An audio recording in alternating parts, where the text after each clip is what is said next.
Well, we are back in Esther chapter 6. It seems like a while since we've been in the book of Esther. We took a break in December going through some passages of Scripture dealing with the birth of Jesus. But now we are back in Esther, and we're going to be in Esther chapter 6. Things are not always what they seem to be. I mean, it's so easy to prejudge people.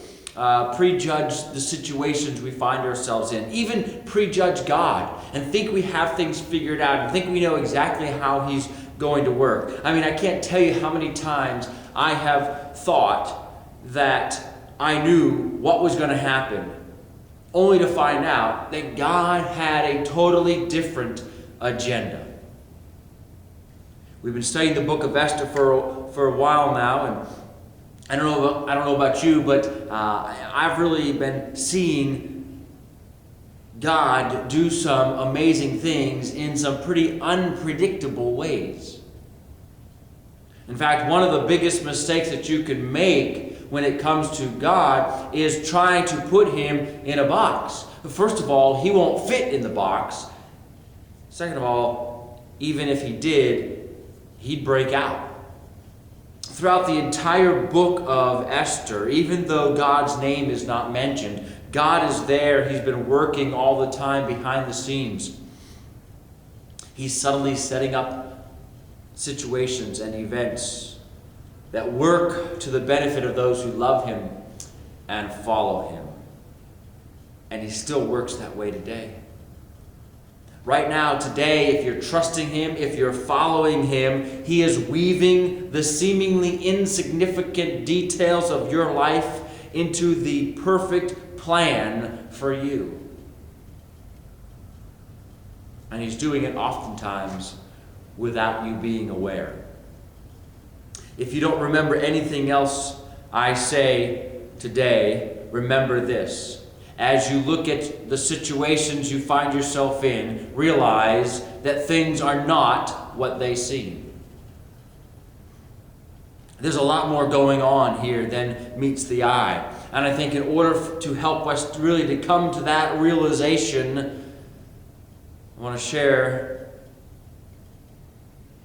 from the story of Esther 5 little things you need to know about a big God. And the first thing is this: when all seems lost, it isn't. You know, when we left our story back in November, it seems like it's been quite a while since we've been in the book of Esther, but it was back in November. Things weren't looking so good for the Jews. If you remember, there was a young Jewish woman named Esther. She had been appointed queen by the king Ahasuerus. His prime minister, the evil Haman, is plotting to kill all the Jews. Now, Esther's older cousin, Mordecai, was the focal point of Haman's hatred because he represented everything that Haman despised about the Jews. Haman succeeded in fooling the king into signing an irreversible law, which basically said that on such and such a day, it would be open season on all the Jews. Little did the king know that his own queen was a Jew. Haman's hatred for Mordecai was so great that during the night he builds this 75-foot-high gallows in order to hang Mordecai on for everyone to see. Things are beginning to look hopeless for the Jews. All of the pieces are falling into place for their destruction. It seems as if all is lost. Have you ever been there? Things just seem like they're falling apart. Nothing is going your way. Financially, things are hopeless because you're behind in your bills and it seems like there's nothing you can do. Physically, you get a bad report and it looks like a hopeless cause. What are you going to do? Remember that one thing I told you not to forget? Things are not always what they seem. But that's the toughest thing to remember when we're right there in the middle of whatever's going on. Does God know what He's doing? Yes, He knows what He's doing. You just need to know a little thing about a big God. When all seems lost, it isn't. And as we read through the scriptures today, I want you to keep a sharp eye out for the timing of the events as they unfold. And I want you to realize that they're not just lucky coincidences, they're God-appointed moments. Esther chapter 6, starting there in verse 1. During the night the king could not sleep, so he gave an order to bring the book of records, the Chronicles, and they were read before the king. It was found written what Mordecai had reported concerning Bigthana and Teresh, two of the king's eunuchs who were doorkeepers, that they had sought to lay hands on King Ahasuerus. The king said, "What honor or dignity has been bestowed on Mordecai for this?" And the king's servant who attended him said, "Nothing has been done for him." Verse 1 starts out with the words, "During that night." What night?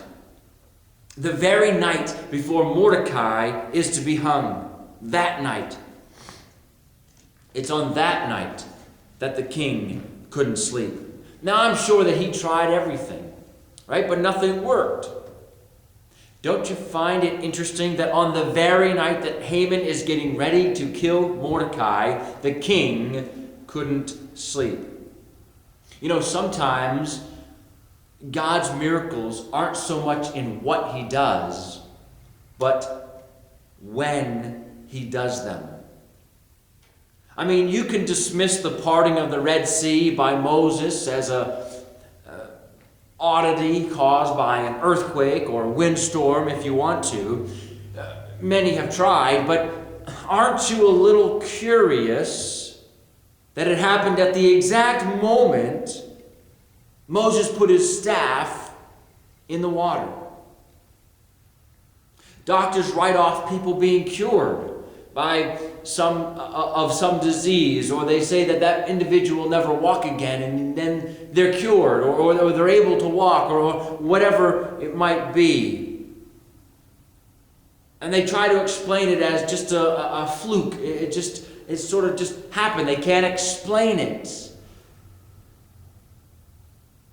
But what they haven't, but isn't it amazing that it happens right after the church has been praying? You know, a lot of people have tried to explain the miracles found in the Bible by natural means, but what they haven't even come close to explaining is the timing of those miracles. Which leads to the second little known fact about a big God, and that is, when no one seems to notice, God does. Verse 1 tells us that King Ahasuerus couldn't sleep. Now, we're not told why. It could have been insomnia. It could have been worry about his kingdom. We don't know. But the bottom line is, when God doesn't want you to sleep, you don't sleep. So he orders one of his servants to the royal library to get the book of the Chronicles. This is his official records of his 12-year reign. Now, all I can say is he must have really, really been bored and really, really trying to get back to sleep in order for him to have called for these books to be brought in. I mean, he could have had one of his concubines come in. He could have had a court musician come. But instead, he decides he needs a bedtime story. And he calls for the book of Chronicles. And just to give you an idea of what this was a book with mind-numbing list of ancient budget meetings. Names of people who had given and received favors. A monotonous list of daily happenings. It would have been like reading the phone book. So the servant brings it in and he begins to read, and he goes on and on and on, and you can just see the king's eyelids getting heavier and heavier, and all of a sudden they read about Mordecai saving the king's life. And the king says, whoa, stop right there. Did we do anything for him? Did we reward him in any way? Did we honor him in any way? And the servant says, no, we haven't. And we've got to do something about it, the king says. Now, think about it. Of all of the texts that could have been selected by the librarian from the records of King Ahasuerus' 12-year reign, isn't it amazing that the one chosen contained the account of Mordecai's uncovering the assassination plot of the king? That's what we read. That's what was read to the king on the night that he couldn't sleep. The night before Mordecai was to be executed. I know. Coincidence, right? No, this isn't a coincidence. Let me ask you. Can God direct us in the little things of life? Sure He can. Can God direct in the books that people pick up and read? Absolutely.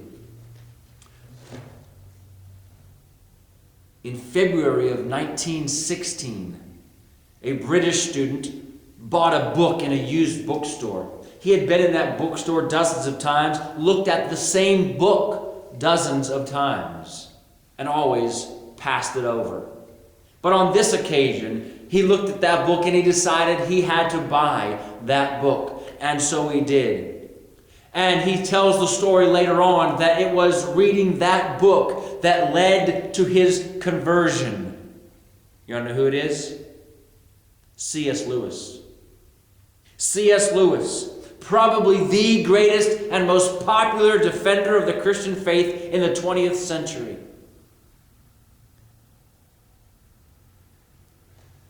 And God, at that moment, directed him to buy that book. Chuck Swindoll writes about the story of Esther. He says this: momentous events often hang on the tiniest trivialities.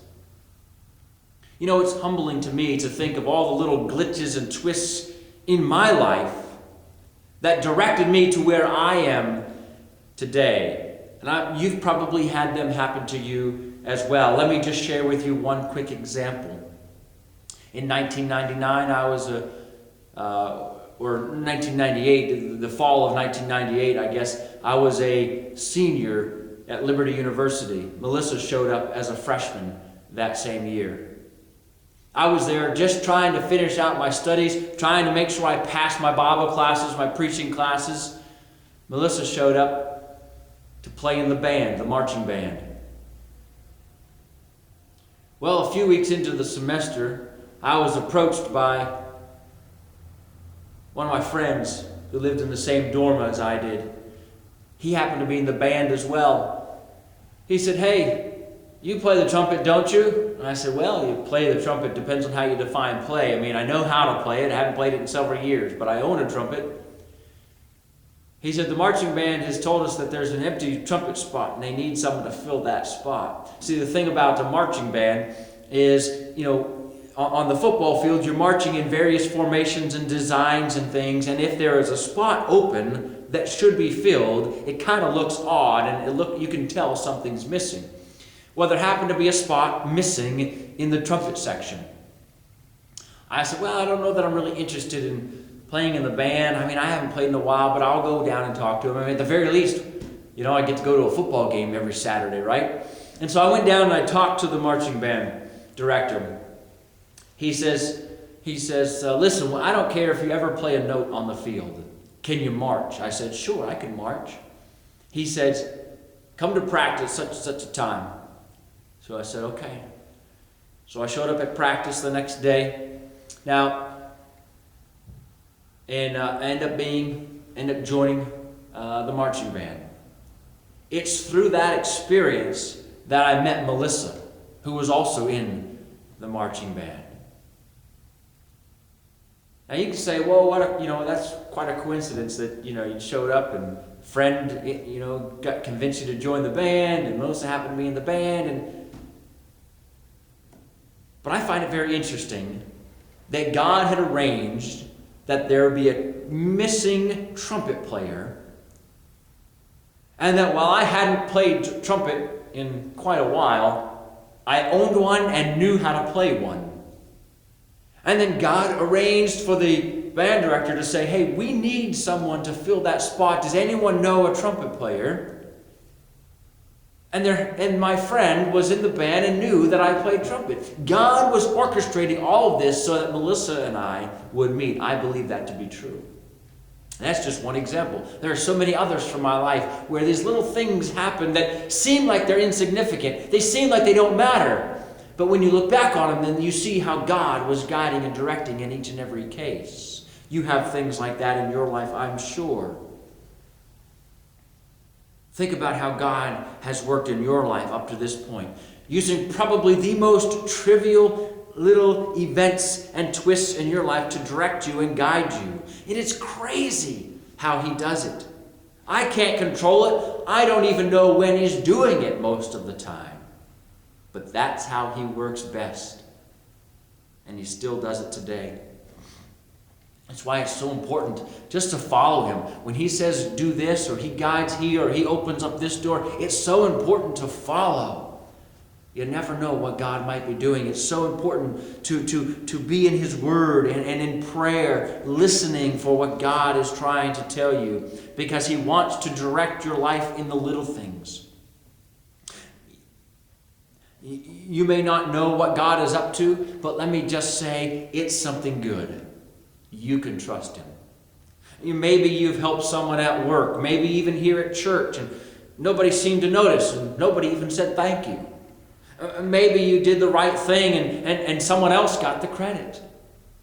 You think maybe nobody cares, you think nobody notices. You're wrong, because when nobody notices, God does. And not only does God notice what you've done, he's directing things and orchestrating things so that things work out for your good and his glory. God's the one who orchestrated the king's insomnia. God's the one who directed him to read that part of the book that describes what Mordecai had done for him. If Mordecai was puzzled, thinking, man, why didn't the king ever thank me? If Mordecai was wondering, hey, why did Haman get promoted back in Esther chapter 2 when I was the one that pointed out the plot against the king? If Mordecai was ever worried and wondered and couldn't figure out what was happening, he would soon find out God wasn't done yet. God had noticed, but God was just orchestrating things so that at the right time, in the right way, at the right moment, this would happen. And we're about to find out what's going to happen. The third little thing you need to know about a big God is that when everything seems great, it isn't. Kind of seems like Murphy's Law, right? And I'm not trying to be negative or anything, but when things are going great, it's not always because God is blessing you. You surprised by that? It's not always because God is blessing you. I think we have a tendency to think two things when everything's going our way. One, we have a tendency to think that God is favoring us or showing us some type of special, doing something special for us because we've done something to deserve it. I've worked really hard in the church. I've been serving in the church. I've been doing the right thing. I've been helping people. And then things begin to go right in my life, and we tend to think, this is God blessing me, right? This is God doing for me because I've done something for him or for others. That's not necessarily the case. Secondly, we also sometimes think that we don't need God anymore. I mean, when things are going really good in our life, when everything is going our way and it just seems like a smooth ride, there's a tendency to forget about God. Because it doesn't take any faith to live life when everything is going right. Both of those assumptions are wrong. This is what Haman was thinking. Haman was thinking that everything was great. everything was just as it should be. The Jews are going to die. I've made some gallows for Mordecai. I'm about to go and check in with the king. We're going to get rid of Mordecai. Everything is just as it should be. That was what Haman was thinking. But when things seem great, they aren't.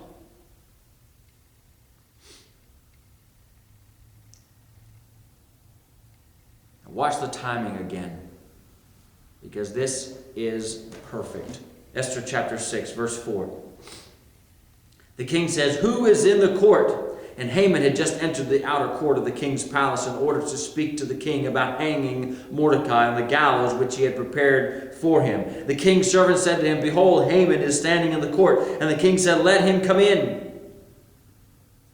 So the king is trying to figure out how he's going to reward Mordecai, and he wants some advice, and he says, "Who's in the court? Who can I talk to about this?" The servant says, "Well, Haman's out there. Send him in." Now Haman was there to talk to the king about killing Mordecai. The king is calling Haman in to talk to him about rewarding Mordecai. I love the timing of all of this. Now this is great. Verse 6. So Haman came in, and the king said to him, "What is to be done for the man whom the king desires to honor?" And Haman said to himself, "Whom would the king desire to honor more than me?" The king says, "Haman, there's someone I want to honor, but I'm not sure how to do it. What's your advice? How should I honor this man?" Haman says, "Of course the king's talking about me.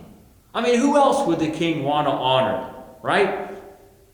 And so Haman then goes on to explain his own personal dream, his own wish list here, right? Verse 7, Haman said to the king, "For the man whom the king desires to honor, let them bring a royal robe which the king has worn, and the horse on which the king has ridden, and on whose head the royal crown has been placed. And let the robe and the horse be handed over to the one of the king's most noble princes, and let them array the man whom the king desires to honor, and lead him on horseback through the city square, and proclaim before him, thus it shall be done to the man whom the king desires to honor." So Haman describes, this is what I would want if he were honoring me, and of course he's going to be honoring me, and so this is what I'm hoping will happen to me. And the king seems to be impressed by all of this, because he says in verse 10, "Take quickly the robes and the horse as you have said, and do so for Mordecai the Jew." Wait a minute, king. You've got something wrong here. Mordecai? I wish I could have been there to see the look on Haman's face. I mean, the color must have just drained out of his face. This is one of the most satisfying and comical moments in the Bible, I think. Haman is just dumbfounded before the king. "No, this is not the way it's supposed to be, king. What? I'm here to seek Mordecai's death. No, what? You want me to reward him?" There are 3 ways to gain rewards in life. Earlier we've talked about the first one, allowing God to work and reward you. That's the best way, because that's eternal. And we just need to allow God to work out his timing and put the pieces into place. And we've already talked about that. But there's another way, and that is to allow others to reward you. And that's good, but it isn't eternal, and it doesn't last. It's okay, and we enjoy those things, But if that's the only thing we're seeking, if that's the reason why we're doing things, they're not going to last. It's like trophies you get for playing sports. Growing up playing sports, the first time I remember getting trophies was middle school. And right now I have in my office probably a dozen trophies from my middle school and high school time playing sports. You want to know where they are in my office? They're underneath the bookshelf behind a little door. Nobody even knows they're there. They're there because I don't know where to put them. And really, they don't mean all that much to me today. It was a big deal when I got them. I enjoyed getting them. Then sure, I can look back at them and remember the fun I had playing sports, but it really doesn't matter to me today. And see, that's the thing about trying to seek rewards from other people. If that's why we're doing what we're doing, so that someone else will notice, someone else will pat us on the back, someone else will say, hey, great job. If that's the only reason why we're doing the things we're doing, then let me tell you, you're going to be very disappointed. Because in the moment they mean something, but they don't last. But a third way that we sometimes try to get a reward is to reward ourselves, right? We try to make things happen so that we'll get rewarded. We try to gain things on our own, and that's what Haman is trying to do here. He's trying to reward himself. He's thinking, certainly the king would want to honor me, so let me think up something really great. This is what I would want to have done. And he's trying to reward himself. And really, that's the worst way to try to gain a reward, because really, at the root of it is pride. And so many people have destroyed their lives trying to reward themselves. Describing the process of temptation, James chapter 1 says, but each one is tempted when he is carried away and enticed by his own lust. And when lust has conceived, it gives birth to sin, and when sin is accomplished, it brings forth death. Every temptation has at its heart the desire to meet my own need, my own way, whatever it might be.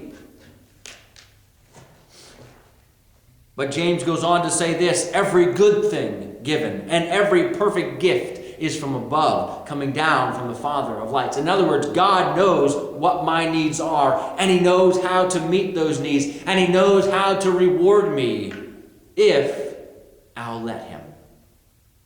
In other words, I need to stop trying to seek rewards on my own. God will reward me in His time. And if I allow that to take place, and if that's what I'm seeking, that'll be a far better reward than anything I can seek on my own. Believe me, God's gifts are a lot better than the ones I try to give myself. Haman tried to reward himself, and he ends up with a huge piece of humble pie. Mordecai allowed God to reward him, and he got more than he could ever imagine. Fourth little thing you need to know about our big God is that when nothing seems just, it is.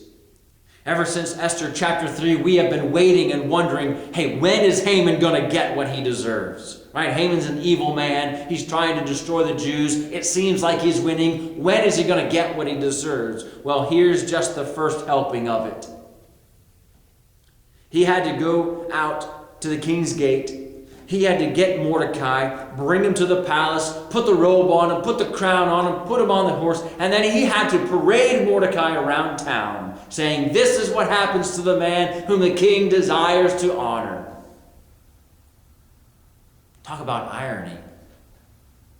I can just imagine people calling out, hey, Haman, I thought you were going to hang that Mordecai, not honor him. How humiliating that must have been for Haman. That's why we don't have to worry about trying to get revenge. God does a pretty good job of it himself if we let him. Just about the time you think nothing in the world is right, just about the time you think nothing is just, nothing is fair, you find out God is incredibly just. Aren't you glad that God's not only just, but he's also gracious? Romans 8:31 says, if God is for us, who could be against us? You believe that? If God is for us, who can be against us?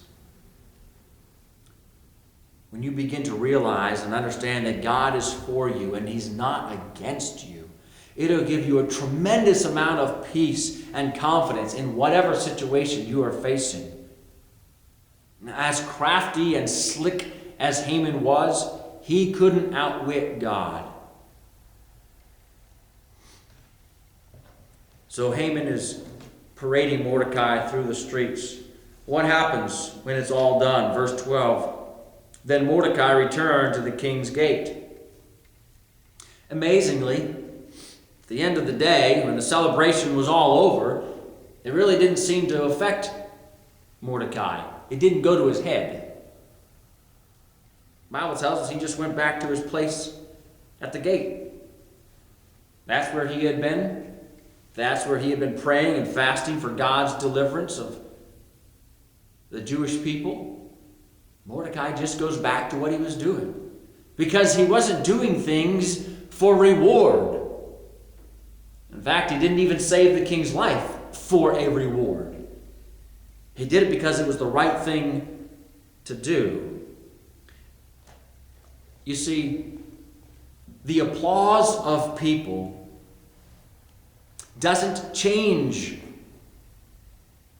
the person who is seeking to serve and honor God. If I'm seeking to serve and honor God, and that's the reason why I do what I do, and if I do it not because I want someone else to notice me, or not because I want to gain something out of it, but just because this is the right thing to do, this is what I'm going to do. Then when someone says, hey, great job, well done, and tries to reward me in some way, as great as it feels in the moment, it doesn't change me because that's not why I was doing it. It didn't change Mordecai. He just went back to doing what he was doing. You see, people like that, their values, their character, it's too deep to be affected by outward rewards. But there's one last thing that we need to know about a big God, and that is really the theme, I think, of the entire book of Esther, and that is when God seems absent, he is very much present. Even when you think God's left the building, God shows himself in an unmistakable way, and he proves that he is the one in charge. In the end, no matter what you or I or the king or a government or a nation, no matter what anyone does, God is going to have his way. He's not impressed by pride or prestige, wealth or fame. He's not pushed around by dictators or even Satan himself. He's in charge. He's running the show. He is the director of the universe. There is nothing that escapes his notice. Mordecai and Esther knew that. Haman never got it. Reminds me of a story of a man who was shipwrecked on an uninhabited island. He painstakingly built himself a hut for protection from the weather. He gathered a few supplies that he was able to save from the shipwreck, and he stored them in the hut. Prayerfully, he scans the horizon, but no ship is to be found. And then one evening, he had been out trying to find some food, and he returns back to his hut, only to discover that his hut is on fire. Everything he had is now lost. The hut is gone. All of the supplies are gone. Everything is lost. Early the next morning, he awakes to find a ship just off the coast.